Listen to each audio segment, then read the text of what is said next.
Hello, everybody. Welcome back. Welcome back to the Mostly Yoga podcast. My guest today is a very special guest. It's me.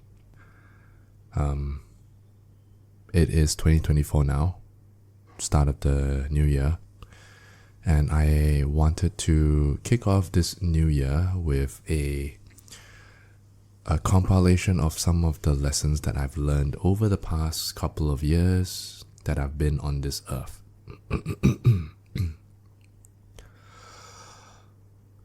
I started this podcast back in 2020, and it's been almost 4 years now of me just sitting here talking to myself in my room, and I've gotten used to it already, sort of lah. It's very familiar, this setup. And I've had the honor of speaking to so many interesting people over the past few years that I've done this, and I've gotten the chance to, meet these people through this platform of mine. It's given me the chance to learn from all these guests, close friends. Some have been strangers that have become close friends. And I've also gotten the chance to get to know you, the listener, as much as you have gotten the chance to get to know me. Some of you have become good friends of mine. Some of you have become even more than that. So I'm thankful for it, grateful for it. And I just wanted to commemorate the 50th episode, which is this episode 50, with some of the best lessons that I've picked up over the years, and I figured I want to use this as a way of commemorating it, and just as a way of me reinforcing these ideas for myself also, right? Obviously, there have been a lot of lessons that I've learned. I'm just going to pick a few that, to me, I felt were the most relevant and the most strongest ones, the most core values. So expect to learn about what it means to be authentic, understanding truth, and how the truth can sort of set you free from your own self. It goes without saying that this year has been one of the most challenging and transformative and amazing and terrible all at the same time kind of year. So thank you to everyone, long-time listeners, first time tuning in, whatever. Thank you for being part of this story. So without further ado, let's just do this, see how it goes. Okay, Huat, Chinese New Year is officially ending tomorrow, actually. Okay, lesson number 1.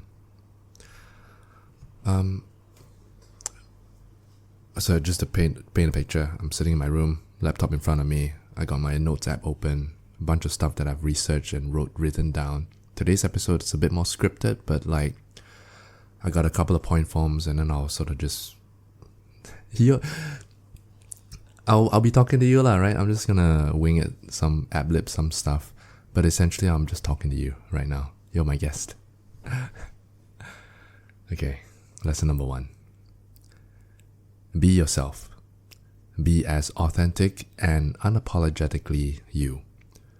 Not because it will make people like you more, it won't, but because only by being yourself, you will find people who will like you for who you really are, rather than someone you're pretending to be.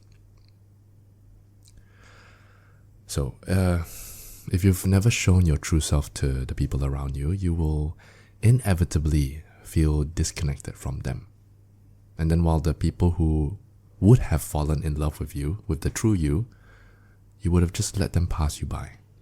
Because they never got the chance to see who you really are, because you're hiding behind a facade, right? And the thing with being inauthentic, right, is that people people can sense it. People know these things. And people don't like it. You'd be surprised how perceptive, the people around you can be. And we can tell sometimes that we're being deceived. There's an There's an inkling within us, a sense, innate feeling that we get whenever we know someone is not being genuine, right? That person can't be trusted. And I'm sure you've had that kind of experience before, right? If you are old enough and you have an understanding of the world, and if you've, your instincts, if you've honed them well enough over the years, you can tell who you can and can't trust, right? And I'm not talking about salespeople or insurance agent, that kind where they're trying to sell you something. They're clearly putting on a show, right? They are trying to, there's an intention behind it, right? So they want to present the best version of whatever product or whatever it is. So that's different. I'm not talking about salespeople. And even then, it's not so much it's not so much whether I trust what you say. But whether I trust who you are. And you can't really know someone unless they know themselves, which is a matter of authenticity. Who are you? There are times that you kind of have to embellish the truth a little bit, right? I'm not saying, okay, so if you're in an interview, a job interview, and you are, you're not going to tell the boss or your future employee actually I'm quite lazy I'm very unmotivated, I'm just here for the money, right? You're not going to say this kind of shit to your boss. So it's not about lying, right? We all sort of know that's what you're supposed to, everybody gets a job is to earn money. You might not love the job, but that's not what you tell the person. So it's not the words. It's never about the words that you use. It's about the person. The whole point of the interview doesn't just serve as a way for you to evaluate whether this person is qualified for the job, right? If that's the true point of the interview, then just look at the qualifications on paper. Can't really just hire already, ma.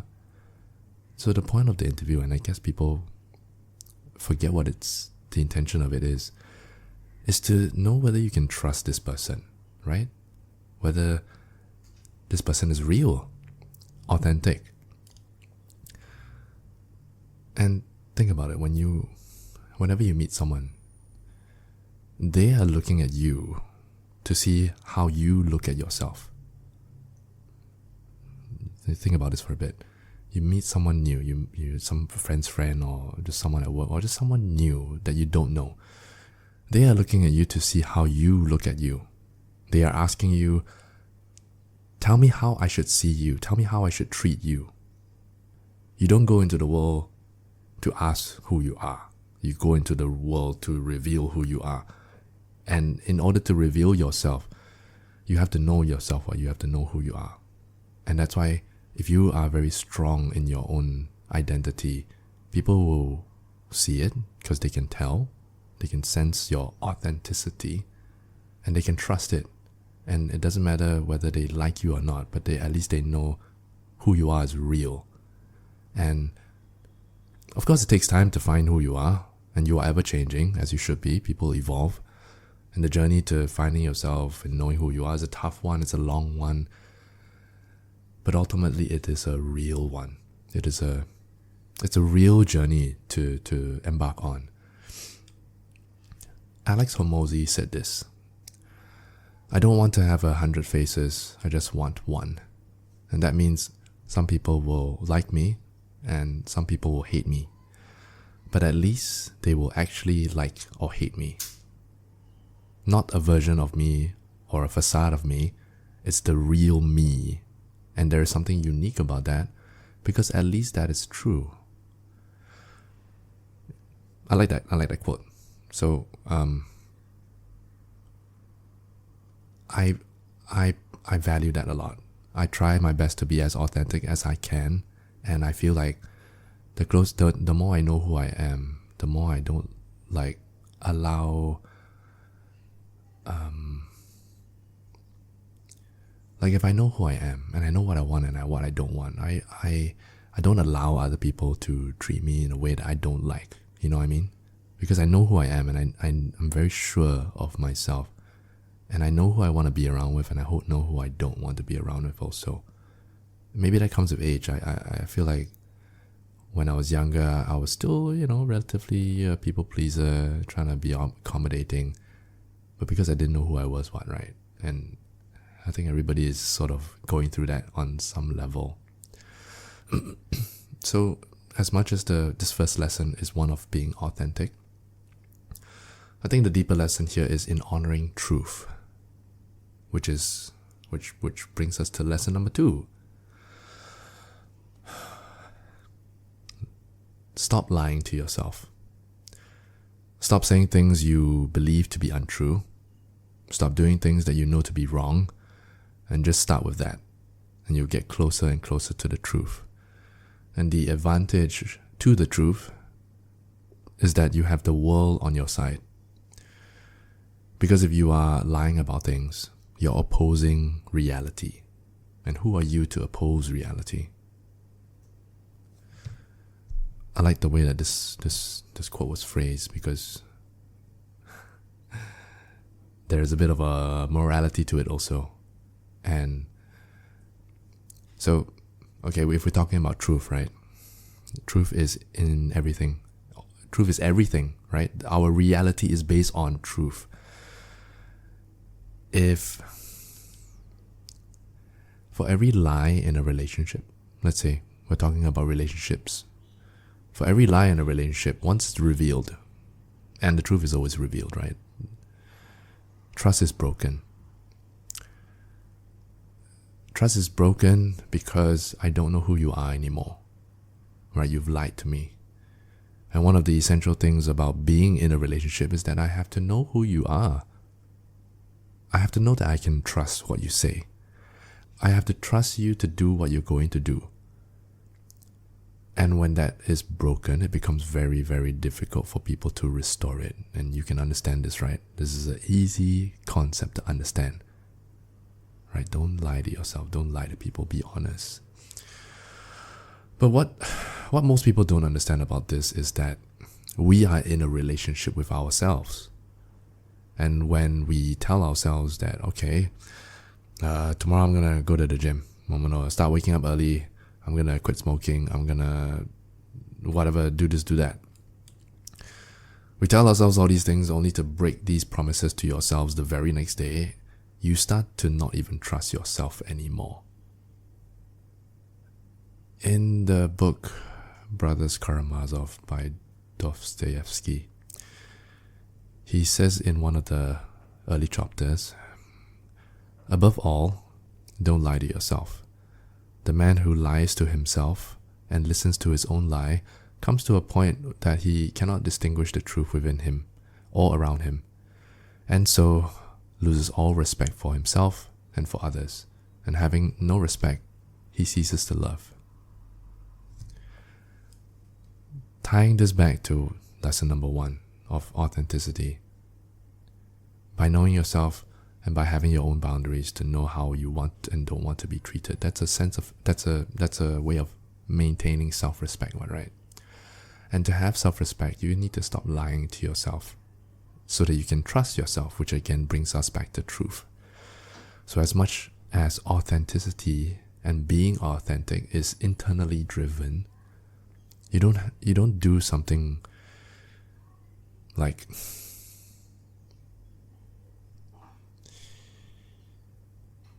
okay, if we're talking about like what's honest, right? You don't do something that you don't particularly, you don't do something that you're not interested in. Fair enough to say, right? If let's say I'm not really interested in soccer or sports, then I don't do it, right? It's not something I enjoy, I'm not passionate about it. But if I feel that being interested in this thing makes me look cool, and I do it just for the status or for people to like me, then that's under false pretenses, right? I'm living a lie. I'm not being authentic. And if you do something that you're passionate about, then that's what makes it cool. Like, I genuinely like this thing, even though nobody likes it. But if I like it, people sense it. They can sense my genuine curiosity for it. They can sense my genuine happiness when I am doing the thing, like whether it's cooking or baking bread or fucking taking photographs of insects or something lame. Let's say if it's something so boring that like, wow, this is damn lame, why you collect Pokemon cards. But if I genuinely enjoy collecting Pokemon or whatever, and people sense that, then that's what makes it cool. Not that the thing itself is cool, but it's just my genuine enjoyment of the thing that makes it cool. And when you are around people who genuinely enjoy something and you don't, right, your lie will be so easily revealed, which is, again, don't lie to yourself, be authentic. And similar with regards to being honest and true to your words and to yourself, what you say to yourself and how you hold yourself accountable matters as well. I hope I'm making sense so far. Let me take a sip. Anyway, let's move on to lesson number 3.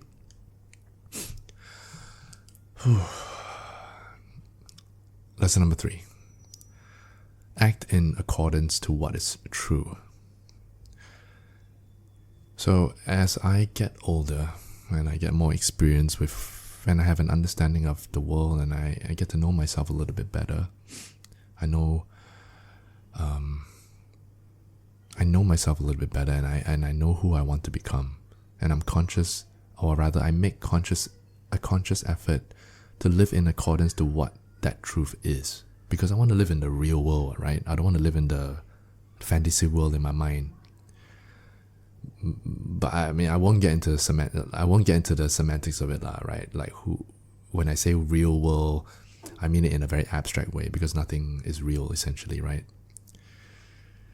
The physical world that we live in might seem real, but it might not sometimes, because we are only limited to what we can perceive.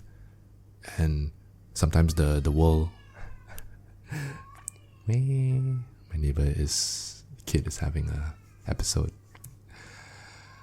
And sometimes, so physical world might not be real, and sometimes the world in our mind is definitely not real, but sometimes it feels real. So everything is perspective, and the world exists as how we see it to be. The point that I'm trying to make is this. It's very easy to see the world as you want to see it, but it takes boldness to try and see it as it is. So let me give you an example. When I've used this example a few times in my previous episodes when I'm talking to people. So, like, say when someone bumps into you on the street, very easy thing to relate to. You can perceive this in a number of ways. Someone bumps into you, you can have a negative reaction to it. You can frame this incident in a negative way. Oh, this guy is, he's trying to cause trouble. He's stupid lah. You don't know. He's not watching where he's going lah. He's drunk lah, or he purposely see your face and he don't like you, so he want to do this to you. He's an evil person. The world's a terrible place. Boo-hoo. Alternatively, you can also frame it in a positive way, or rather in a way that it's a bit more compassionate. So maybe same scenario, same thing, bumps into you, and then you're like, oh no, that guy's in a hurry, is something wrong? Maybe he need to rush home because his fucking cat's dying, or whatever, his goldfish is on fire, whatever thing, right? And then you're like, oh poor thing, okay, never mind, he didn't see me, hope he's okay. And you frame it in that way. Of these two ways, right, when you think about it, of course, being a bit more open and being more compassionate by framing it in a positive way, it doesn't leave a heavy feeling in your heart. And obviously people should frame the bad things that happen to you in that positive light, because you don't want to hold on to that negative energy. But what's really happening here, right? Both these ways of thinking are valid, depending on your own inner view of the world and your outlook on life and your ego and blah, blah, blah. But what is the truth? And we don't know, right? Nobody knows. We will never know why that guy bumped into you. Maybe it is, he's got to rush home and take care of his sick grandma, or he's just an asshole, he really think your face look like shit, he want to bang you. But we would never know unless you go and stop him and like, hey, why? But, not everything bad that happens to you, you're going to just stop and go and evaluate, right? You just have to adapt. But the point being is that these two framings, right? Both these narratives, they are created. It's a narrative created in your own mind to justify what happened to you, either to protect your ego or to give some meaning to something bad that happened to you. And since we will never know, we have like a Schrodinger's cat situation, right? And it is both like is and isn't. But here's the thing, right? The fact that it is created means that it is not real. It's artificial. You've constructed all these scenarios, but none of it is actually what's happening. Do you grasp this concept a bit? Okay, let me give you another example. Say,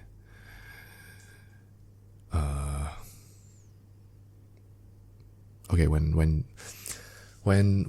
I ask you, okay, hey, Tony, what are you gonna do when you retire? What's life like? What's your dream vacation or whatever? And then Tony replies like, oh, I would love to spend my days lying on the beach and enjoying a margarita and just like, watching the sunset and like just chilling and just enjoying the sun. That sounds like a great way to spend your retirement, right? So of course, no, can't argue with that. But so in your mind, on paper, that sounds like a great way to spend your retirement. Wow, you don't need to work already, just enjoy the beach all day. Now, let's think about this for a bit, right? This dream. Let's break it down. First of all, have you been to the beach or not? Okay, we've all been to the beach. The beach is gross. The beach is hot. The beach is uncomfortable. You're sweating.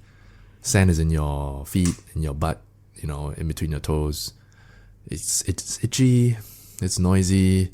Kids are screaming around. Maybe you step on something sharp. You cut your foot. You step on some like dog shit or whatever. And imagine, okay, you're gonna spend your days just drinking by the beach. How long are you gonna do this for? Are you gonna drink all day? Are you just gonna get drunk? How many margaritas are you gonna drink? You're doing this for your retirement? So every day is just go to the beach and drink? What kind of life is this, right? So when you actually think about it, this dream sounds terrible, It sounds great on paper, but in reality, in the real world, it's vastly different from the one in your mind. And that's the thing with reality, right? Most things in real life suck. Life has a way of making your dreams into your nightmares, right? More money, more problems. You've heard this before. People that win the lottery, their life, you think it's a lot of money already, but then they fucking go crazy. You buy a nice car, you have to worry about parking, you have to worry about maintenance, you have to worry about whether it's going to get stolen. There's more stress that comes with these things. So this is the same with the people that you meet also, right? If you, say you meet a girl, hang out a couple of times, you guys text, things are going well, and then one day, she suddenly doesn't reply you, right? No word, just gone. Like, maybe she posts on IG, but, she never reply you. So she's alive, right? She's not like, oh... And you know what I'm talking about lah, right? Like everybody can relate to this kind of thing, whether it's a guy or a girl. You can frame this in a couple of ways. You can frame it like, oh, okay, maybe she is just busy. She's been stuck in that Zoom meeting for like the past 2 weeks. That's why she hasn't replied you. You can frame it in a negative way also, like, oh fuck, like maybe she is seeing someone else, oh no, blah blah, and you start to spiral because you're so anxious. But neither of those things are both true and untrue, right? Because if you live in accordance to what is true, what is based on your reality, right? You just see the thing for what it is. Don't think so much. Don't create any narratives. And let's break this down also. If someone likes you, they will text you. It doesn't matter how busy they are. They will find the time to reply. Let's face it, right? You know this. Everyone knows this. Everyone has their phones next to them. When will you ever not reply someone one? And it's because maybe they are just not interested, or you had a different idea of how you thought the date went. And that's the truth. It's the hard truth, and sometimes people don't want to admit that to themselves because it's too painful. What? Because to admit that, like, say this person doesn't like you means that you aren't worthy or something. And the truth is painful. Truth is hard. That's why some people rather live that lie. But once you see the truth, you can't unsee the truth. You have to continue. You either continue living the lie, which you know to be false, then you are delusional, or you have to act in accordance to what that truth is. You live according to what you see to be true, and you act upon it. If someone don't reply you, then that's it already, right? You gotta let that go. And it's hard. The truth is uncomfortable. The truth hurts, like I said. And not everybody is able to handle that. But you have to. It's difficult, it's painful, yes. But it's something as an adult that you kind of need to learn how to do. And which goes back to authenticity, right? There are certain things about yourself, or there are certain things that you know to not be true within you, then you can't pretend one, right? I guess you can see how all of this is connected. So let me recap for a bit. So lesson number 1 is to be authentic. Lesson number 2 is to stop lying to yourself in order to be authentic and in order to live it in accordance to the truth, which is lesson number 3. But then we've established that the truth is uncomfortable, the truth is painful. Then how, right? Which brings us to lesson number 4. Life is painful. Everything hurts, right? The moment you are born, you come out of your mother's womb, you're crying. And it is a sign, right? It shows you that pain is a big part of life, inevitable. The noble truths of Buddhism, suffering. So it reminds us that even though dealing with pain is tough, it can help us become stronger and more resilient. That in the end, it shapes our journey through life. And learning from our trials and tribulations, these kind of things can be transformative, steps that we take in our life's journey to know who we are. Lesson number 1, right? I have a very unique relationship with my pain. As with all of us, right? We all do. And I feel that like the hand that life dealt me wasn't a particularly easy path, but I don't complain about it, or at least I try not to complain about it, because compared to, say, other people in like war-torn countries or people who like have no hands, no legs, I'm very lucky in hindsight. So yeah, I have some, everybody got their own shit to deal with. And when I was younger, I used to hate pain lah. Like, nobody wants to feel pain. I always run away from my pain. I can never deal with it. But I forgot the most, pain is an incredible teacher. The importance of what a great teacher pain can be, it's undeniable. You rarely forget your suffering. And, okay, if I ask you to think of, say, tell me the happiest moment in your life, right? Okay, just take some time to think about it. What is the happiest moment in your life? Maybe you need some time to think about it. Oh, was it the skiing trip in, the Japan? Was it my trip to Disneyland? Was it the birth of my first kid? Maybe it was when I won the lottery. Skim through the memories of the past, and then you just, you pick out which one is the happiest moment, let's say. Now, if I ask you instead, what is the most painful thing that you've ever experienced? Already you know. You know what this thing is already. Don't need to think so much, man. It's so deeply ingrained within you. The emotions that come with it when you felt it at that time, or whether it's a physical pain that you remember, like, ooh, can't forget one. Already you know. And that's the power of pain. It's such a great teacher. So there's good that comes from pain, right? It teaches you how to be better. It teaches you to learn from your lessons, right? How badly do you need to get hurt before you learn not to touch the fire? And here's the crazy thing also. The worst thing that's ever happened to you is the worst thing that's ever happened to you, right? You don't know what you don't know. So maybe one day your car broke down and you couldn't attend the Taylor Swift concert. Oh no, that's the worst thing that's ever happened to me. Boo-hoo. And if that is, maybe your life is so good that like, wow, that is really the worst thing that's ever happened to you. And you cry until like your father, mother died like that. But here's the thing, man, like, things are going to happen to you, whether you like it or not. Unchosen suffering is going to happen in your life. Like I said, your parents are going to die. Your loved ones are going to die. Relationships are going to break. Your body's going to fail you one day. You're going to become sick. Things are going to happen to you that you have no control over. And the only way that you can prepare yourself for unchosen suffering is with chosen suffering.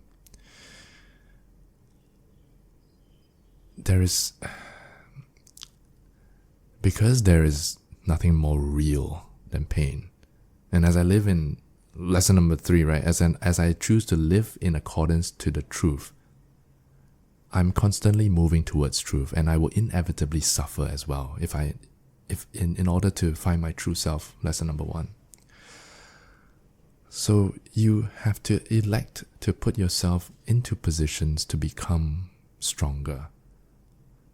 You have to purposefully choose to do difficult things so that you armor yourself against that situation, and you build resistance towards bad things. And it's still going to be painful, it's still going to suck. But think of how much more fragile you would be if you hadn't overcome all this stuff. Every single person that I know that is incredibly successful in a balanced way and that has a good perspective on life, and he's a integrated person. Every single person that I know who's like this has chosen to do very hard things regularly. Whatever your suffering is, the major lesson is this. The biggest lesson, the ultimate lesson of what pain is. As much as we want to give our pain meaning, I don't want to suffer for no reason. So, how do I explain? Okay, when we feel pain, right, we want to give that pain meaning. Otherwise, you are suffering for no reason. And nobody wants to suffer for no reason. You don't want to be tortured, right? But if what you are going through has a deeper purpose, like I'm going through this for something. Once you have meaning for that pain, then there is a cause, there is a reason to suffer, right? There is a reason to sacrifice. All the meaning that you need to get through the hard times in your life is going to be a consequence of adopting responsibility. The meaning that keeps us sustained through the storms of life is this, okay? You take care of yourself. Take care of your partner. You take care of your family. You don't run away. You take care of your community. You take you use the wisdom from the past, all the things that you learned, all the teachings that pain has taught you, and you face your fears. You stand up straight, and you be courageous despite the fact that life is tragic. And you find meaning, and you take responsibility, because taking responsibility can give us strength during these tough times. When we own up to our choices and our actions, we discover a sense of purpose that helps us stay strong. And it takes bravery to face the challenges and the negative parts of life, right? Otherwise, you're just hiding from everything that hurts, and you always stay in your comfort zone because the world is too scary, and you never grow.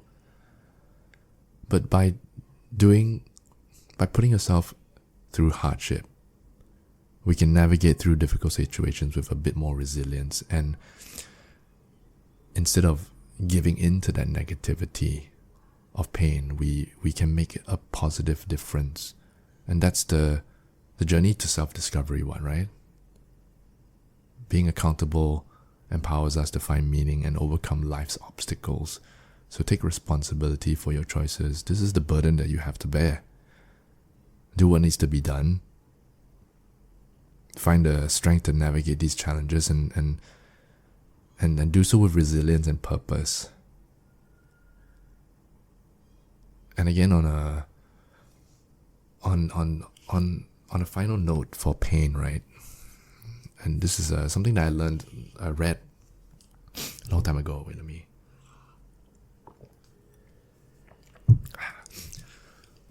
If everybody sat around the table and they had the option to put all their pain on that table to showcase it, and everybody around the table got to see each other's pain, right?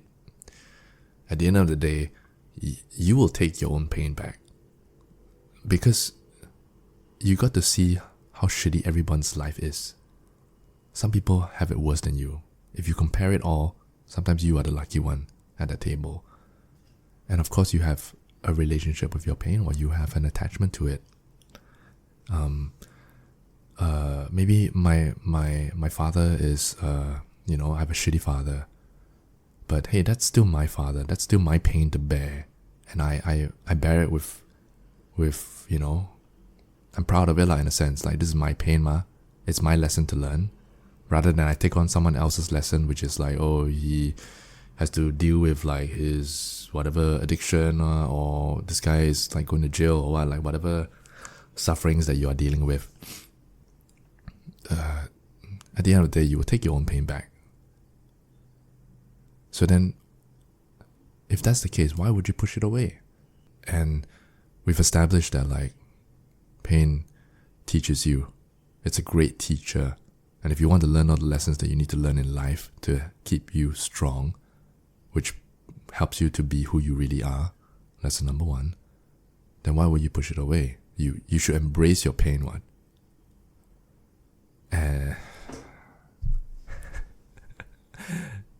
Heavy, yeah? But interesting. I'm glad you're still here if you are. Pain is quite dark. It's a dark energy. But how do we deal with it? How do we deal with the negativity in our lives? And this brings us to lesson number 5. Acknowledge the shadow. I spoke about this at length during my podcast with Jackson from episode... which episode was this? Let me take a quick little look. Episode number 46. Yes. Oops. If you have the time, I highly recommend for you to go and listen to it. It's one of the best episodes I've done. But the gist of what we talked about was this. Everyone has a shadow. You can't run away from it, right? Everyone has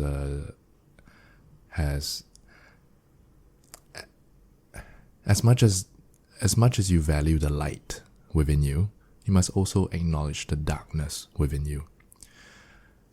No tree can grow to the heavens unless it has roots that reach down to hell.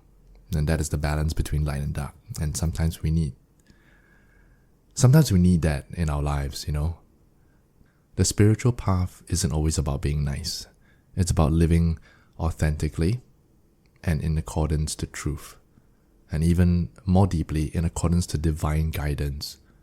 And we have to have the courage to break the rules sometimes, to follow your inner truth and to live a life that is authentically you.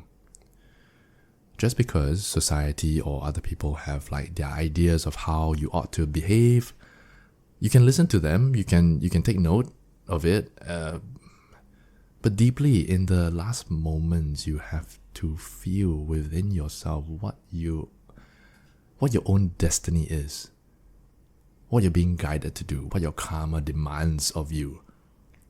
Truth always has more power, more than any other way of being.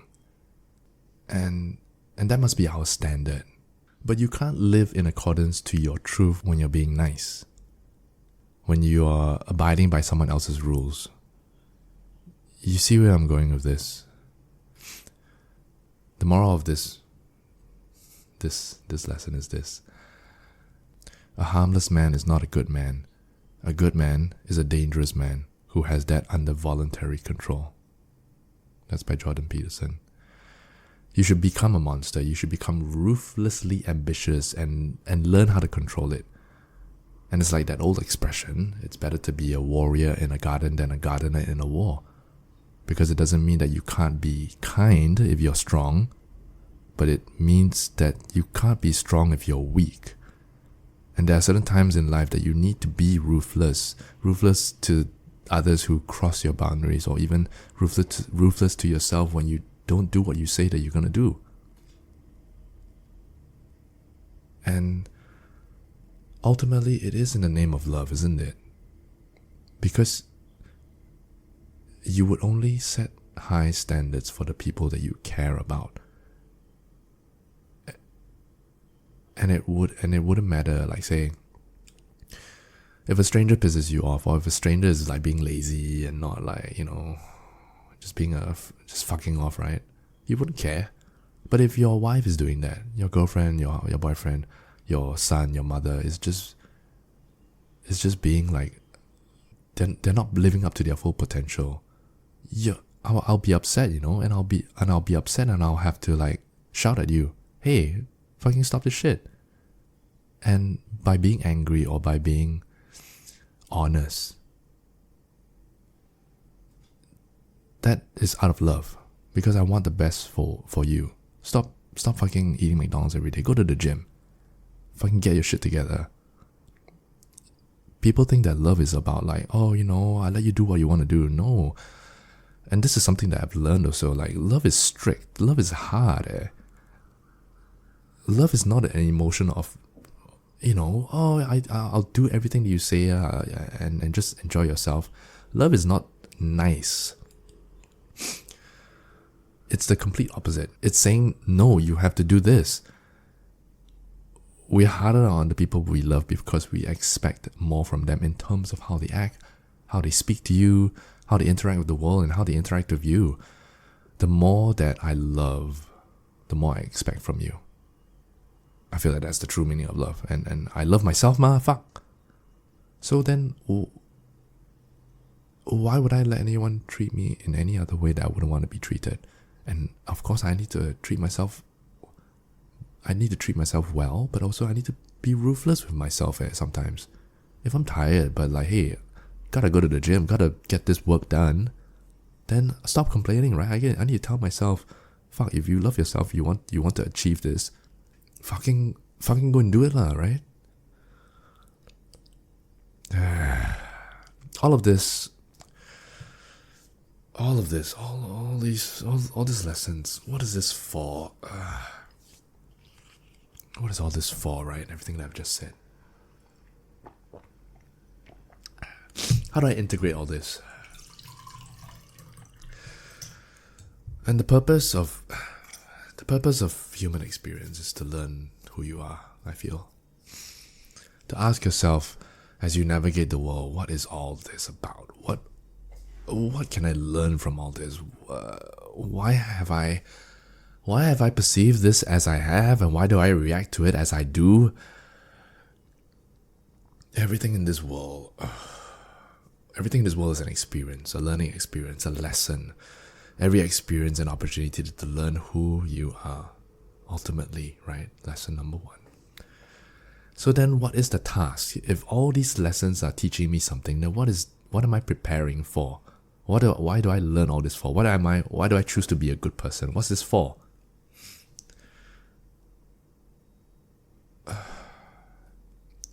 I learned all this to recognize that at every given moment of life, you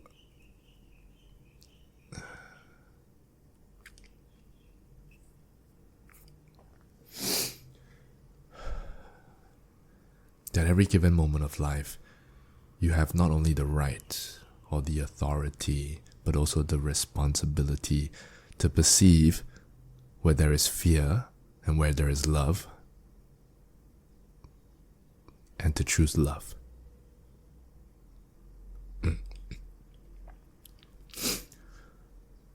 And until we can truly know ourselves, we cannot truly know another. Until we can truly love ourselves, we cannot truly love another. And we have a lot of work to do.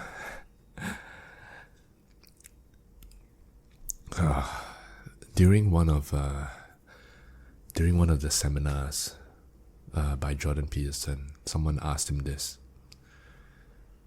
They asked him, or rather they said, "The depth of my consciousness causes me to suffer.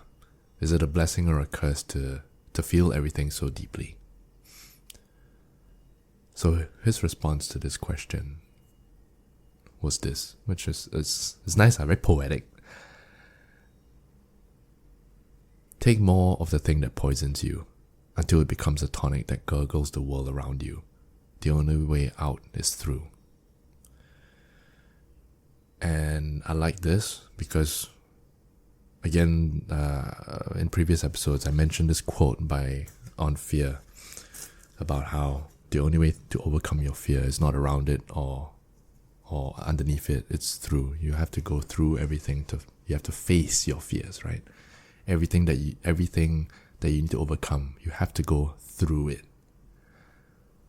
And so to respond to that guy, the question that he was asked, he said, take everything, take more of it in fact, and just go through it. The only way out is through. And the only good way through is together. Even when circumstances separate us.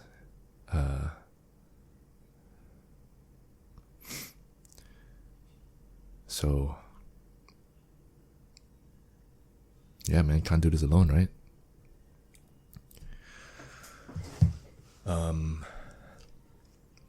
So these are my 5. Is it 5? 1, 3, 4. Yeah, 5. These are my 5 sort of core lessons that I've learned in life. And I'll move on to a set of, we'll call it, I was trying to decide what to call it. I wouldn't say it's either between life hacks or tips, but I guess tips feel a bit too casual. I'll call it hacks, but also it's not really a hack, but I'll just call it hack because I can't think of what else to call it.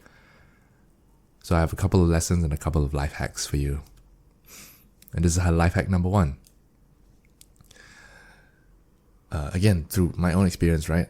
These are the things I've learned and I felt have benefited in my life. So I'm sharing them with you through this space. Hack number 1. Find an entourage. And I feel like this is especially important if you're a guy, to find a group of guys and establish some kind of connection with them. And this is different from like, say, I'm not going to say like go make some friends. That's not what I'm trying to say. Of course, go make some friends, but I'm saying like find yourself a brotherhood, find yourself a band of brothers, a gang, of your ride and die. And if you wanna know about yourself, right? It's gonna be hard to do that in isolation because you can only learn more about yourself from others, in a sense. I know who I am because I know who everyone is. And it helps to, right, the five people you hang out with is oftentimes who you are. And it helps that to have people around you who can sort of make you feel safe and encourage you and support you through difficult times. Maybe even mentor you, right? People that can help you face your fears, people that and I think this one is an important one I learned recently also, is to help you release your shame. And this is a thing I learned on our podcast. That, okay, let me elaborate why. I mean,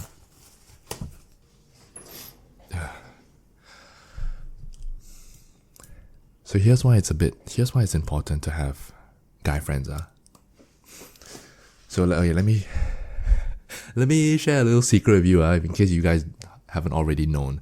But men are fucking like pigs sometimes, and there are things that I've done also, oh my god, that I feel fucking disgusted with myself when I think about it. Like, and you can never underestimate how like childish men can be sometimes, right? We are damn stupid, and we do a lot of stupid shit. And sometimes it's embarrassing, degrading shit, or sometimes it can be quite dark.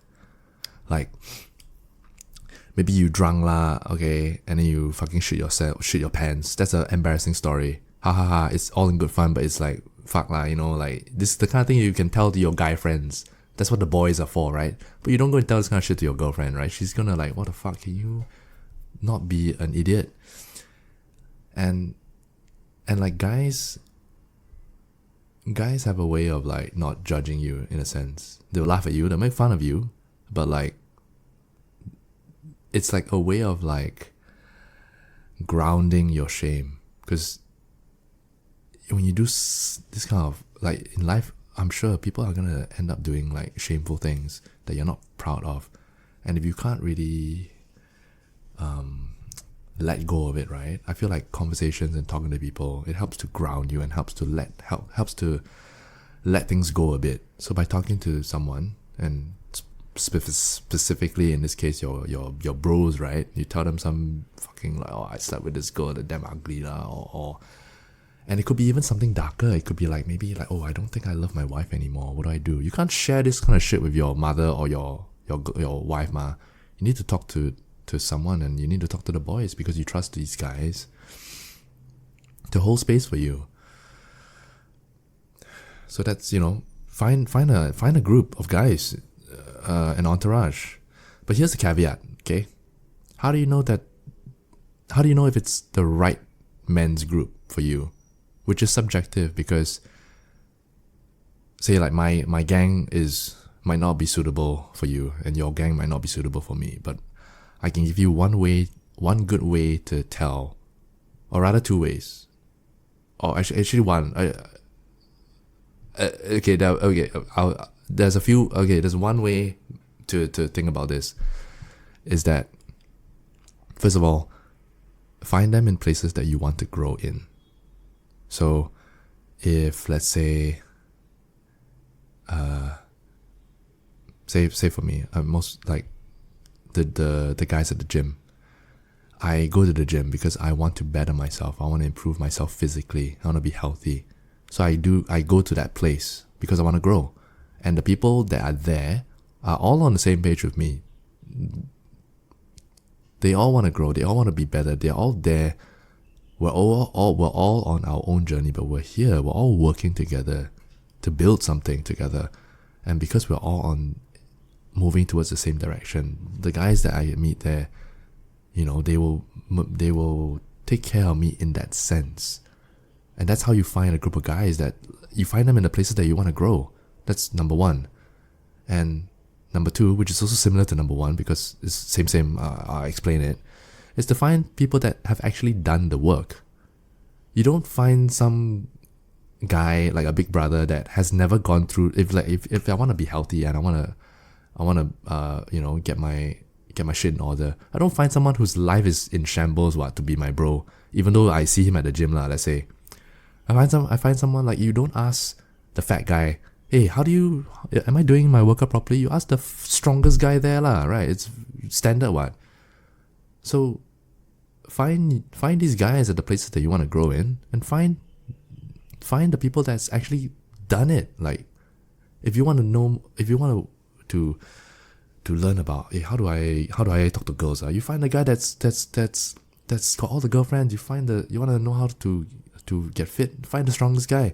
You want to know how to get your finances in order. Find the guy that's like the richest guy and learn from him. What?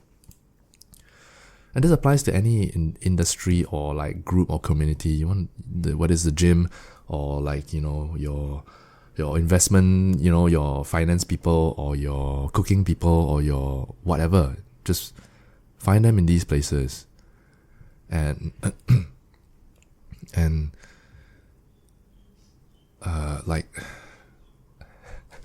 I wish I had learned this lesson like sooner. Like, I've never had guy friends in my whole, like, when I was young. When I was young, I never really had a lot of guy friends. I wasn't close to my dad. I didn't really like guys. I hung out with girls mostly, and then somehow I become a yoga teacher, so I just hang around girls all the time. And like, the moment I sort of stepped away from that yoga space and I went to the gym and I went to jiu-jitsu and all that kind of thing, where there were more guys around, I just felt more like, more grounded. Like, I don't know why, and it's not taking the piss with women or anything, but I just felt like guys and girls are a little bit more different, and they serve a different purpose. I have my female friends that I can share things on a deeper level, and then I have my guy friends that I can fucking do stupid shit with, but also they take care of me and I can learn from them. And I never had that balance. I never had that contrast before. So like I wish I found that sooner. I wish someone fucking told me, Anyway, whatever it's at, whatever lah, just find a group to be a part of strong, integrated men, to help you out in life, Which brings us to hack number 2. Go to the gym. Going to the gym isn't just about keeping fit or staying healthy. Yes, you will be fit and you will be healthy, but the act of showing up every day to day, to work on yourself and to build, it builds so much more than just physical strength. Mike Thurston said this: I don't understand why all men don't want to try and improve their physique and the way that they look. So much of what I've achieved has come from my physique, and it's crazy how many doors have opened for me, but at the same time, also the confidence that it gives me. If you are unhappy about your life, or if there's something not going right, the easiest thing that you can do is to at least try to sort out your physical appearance. And usually, once you sort that out, good things start to happen after. And it's really as simple as that. You don't need to do much, push-pull legs 3 times a week. Do that for a year. Your life will change really. It's as simple as that. It is the purest, most beautiful reason that like guys go to the gym. It's just, I want to be more confident, I want to be more attracted to women, and I want to feel like a man. That's so simple, right? As guys, innately, this is kind of what we want. Some people think like, oh fuck, if I want to be like fit, I need to go fucking every day, 7 days a week, eat chicken breasts, and like, but in reality, it's just the consistent effort every single day, just showing up and doing what you're supposed to do, and you inevitably develop certain traits that come along with it just by showing up every day, right? You develop discipline, mental strength, tenacity, grit, willpower, strength, both physical and mental. Let me read you a quote by the great Joe Rogan.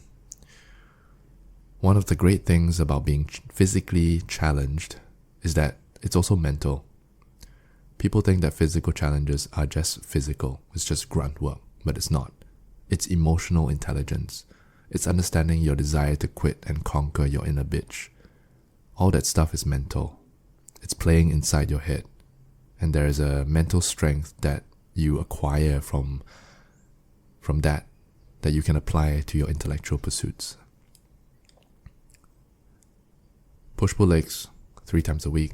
Drink water, eat protein. Easy. Done. Your life will change. Trust. Lesson number 3. Or hack number 3. Life hack. And this is a personal experience. Again, I guess they're all personal experience. What am I talking about? Hack number 3 is to listen to podcasts. I listen to a lot of podcasts. I listen to them almost exclusively when I'm on the train, when I'm like, fucking doing the dishes. Even sometimes when I'm at the gym. But I think now, depends on the mood. Like sometimes I listen to like rage music, which I need to like push myself. But if I'm having like a light day, I listen to podcasts almost all the time, everywhere I go. And this is where I get most of my information from, all my knowledge from, right? And to be able to nurture your mind while you're doing mundane tasks, like taking a walk, doing your dishes, you're learning new things every day, right? You're learning new things every day. It's convenient to listen to. Let me give you some of the benefits of listening to podcasts. Not only are you like introduced to so many interesting people, right? Like how you're getting introduced to me, right? Hey, hello, welcome to the Motigo podcast, right? Maybe your friend sent this to you, or maybe you just stumbled onto this. Hello, you got to meet me now, right? Maybe this is the first episode you've ever listened to, and now like you're gonna listen to the other stuff, or you've managed to take away something from this. You can meet new people. You have incredible insights into things, because most of these podcasts feature the experts in the field themselves, and they are the ones learning directly. You are the one learning directly from the source. Like if you want to learn about whatever fucking life or whatever, and you talking to that guy, the guru himself. That's the guy that wrote the book. Like you don't even need to read the book. Just listen to the podcast. You learn so much. It's an easy medium to digest. Everybody has a phone. You can listen to it, which is easier than reading. It's fun. It's convenient. You can listen to it on the go, when you're out for a run, when you're in bed, on the train. It's free. You don't need to pay money. Even books also you need to buy. And man, I mean the amount of things that you can learn and listen to. Every niche is out there, from murder mystery, comedy, history, psychology, yoga, right? Fucking yoga. Anything that you ever want to learn about, there's a podcast for that.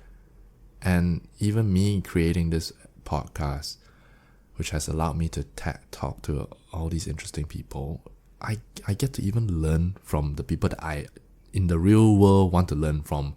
And they would normally not want to talk to me, but it's because I have this, it gives me an excuse to chat with them. So not only do I recommend everybody to listen, I also recommend that you start your own one. And if you need any tips, just message me. I will gladly happy to share my process. And it's surprisingly not that difficult to start. So I guess that's 2 lessons in one, right? 2 hacks in one. Listen to podcasts and eventually maybe start your own. And the 4th hack is also this, which is similar to what I just mentioned. Not only actually starting your own podcast, but to have your own fake mini podcast. What do I mean by this? Okay, so think about it, right? When was the last time that you were fully present in a conversation with your friends or someone, where there were no phones, no distractions, you're not at a coffee shop, you're not watching the world go by, you're just you and me sitting down in a room, no phones, nothing to distract you, you're just fully present with another human being, and you just talk.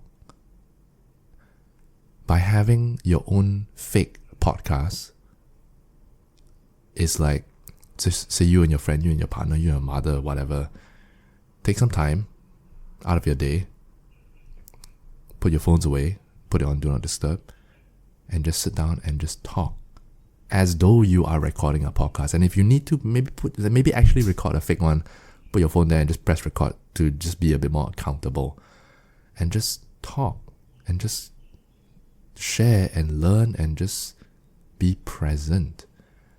Or, and having this little fake podcast of yours that no one is listening to, because you're not actually creating a podcast, but you're mimicking one.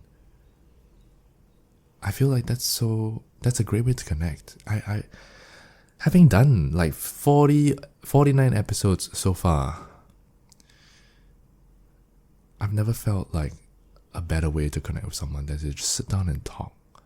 And not just talk like at a kopitiam, like talk like there's nothing else but in the world but you and me. Oh, I love it so much. I will I will keep doing this for as long as I can. I love making this podcast. I don't, like I said, I don't earn any money from it. This is a hobby, but it's so fun. I highly recommend it. Anyway, this is it, lor. This is I'm done. I'm at the end of my list. Done with my lessons and my hacks already. Took me a really long time to get this out. I mean, I meant to do this at the start of the year, like January, then pop it out. But then it's already like end of February coming to March. Took me 2 months to like compile all this shit and really because sometimes when you have an idea, but to really write it down on pen and paper and to really digest it and to then be able to share it in a concise way, it takes a little bit longer, right? But I'm glad I did it, and I hope that there's some value that can be taken from this for you. A lot of stuff has been said, and of course some of them is not my words, right? I'm taking quotes and stuff like that. I'm reading what people say and I'm just adapting to it. They're not my words. I'll credit everybody in the description below of where you can find all these gurus or whatever, people that inspire me.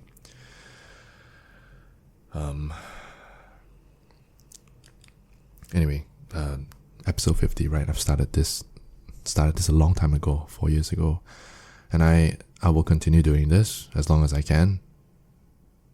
So thank you for listening, as always. Thank you for being part of this journey with me. I'm really very grateful to whoever it is that's out there listening. Thank you for being a listener. Okay,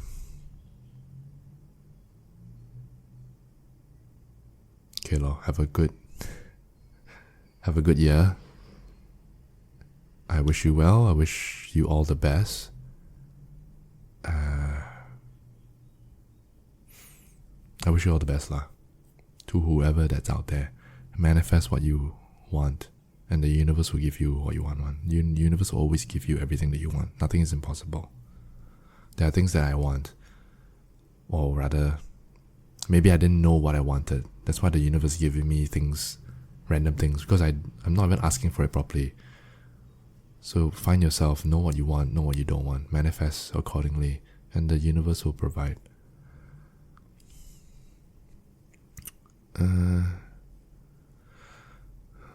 I got some updates also, personal updates. Maybe I'll share them as time goes by. You hear certain things when I talk to people. You find out what's happening. But as of now, I guess I'll keep it low profile for now. Okay. Time's it. Alright. Thanks for listening. Thanks for everything. Okay? Bye-bye.